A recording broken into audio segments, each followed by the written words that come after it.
Сәлем достар, менің есімім Үнжу. Бүгін мен сіздерді өзімнің жүрегіме ең жақын жерге, туған ауылыма саяхатқа шақырамын. Осы видеоблогым арқылы мен сіздерді әр тасы тарихқа толы шежірелі шеңбермен таныстырғым келеді.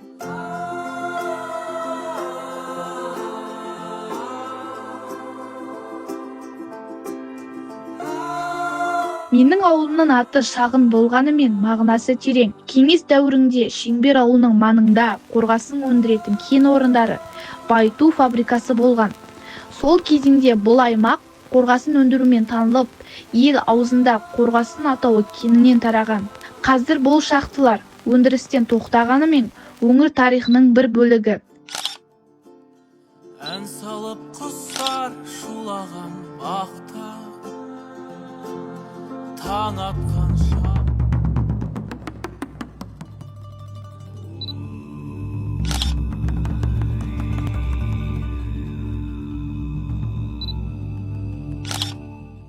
Ауылының маңында бұл жалғыз шахта емес, Арғанаты тауының биігінде тағы бір шахта бар. Халық арасында Мық тауы деген атауы бар. Бұл жердегі кеніш 20 ғасырдың 40 жылдарында қолмен қазылған деседі. Қаныш Имантайұлының сол кездегі қазба жұмыстарымен тікелей байланысы бар. Мүмкін барлаушылар кен көзін іздеген, мүмкін қарапайым халық алтын іздеген болар. Не болса да тереңдігі белгісіз қараңғы үңгір сол құпияны сақтап тұрғандай.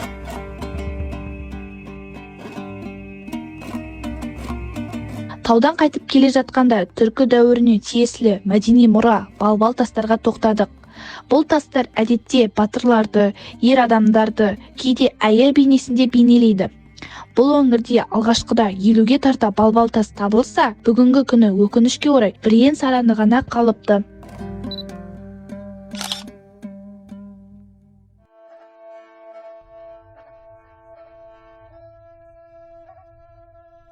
Келесі аялдайтын тарихи орын Махат саханасы. 1907 жылы 4 қабатты мазарды салған Махат Саржанлу өз әулетінің бір жерде жерленуін мақсат еткен. Бүгінге дейін 6 адам мәңгілік тыныштығын осы жерден тапқан. Соңғысы 1994 жылы жерленген екен.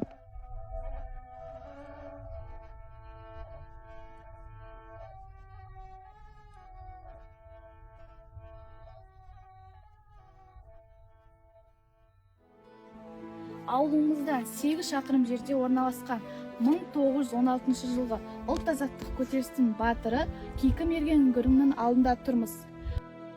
Тарихтан Кейкі батырды білетін боларсыз. Сол батыр атамыз 1917 мен 1923 жылдар аралығында кеңес үкіметіне қарсы осындай үңгірлерді мекендеп, партизандық күрес жүргізген екен.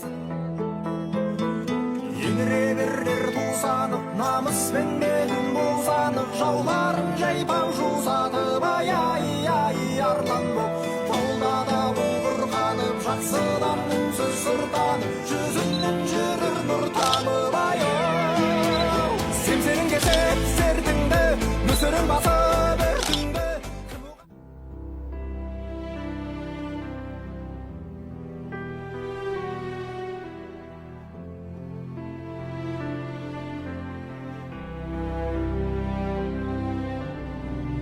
Назарларыңызда Жакуда Ишан мешіті. 20 ғасырдың басында діни және тарихи маңызы бар киелі орын болған. Құрылысына күйдірілген кірпіштер қолданылған. 3 бөлмеден тұратын мешіттің қазіргі жағдайы осындай.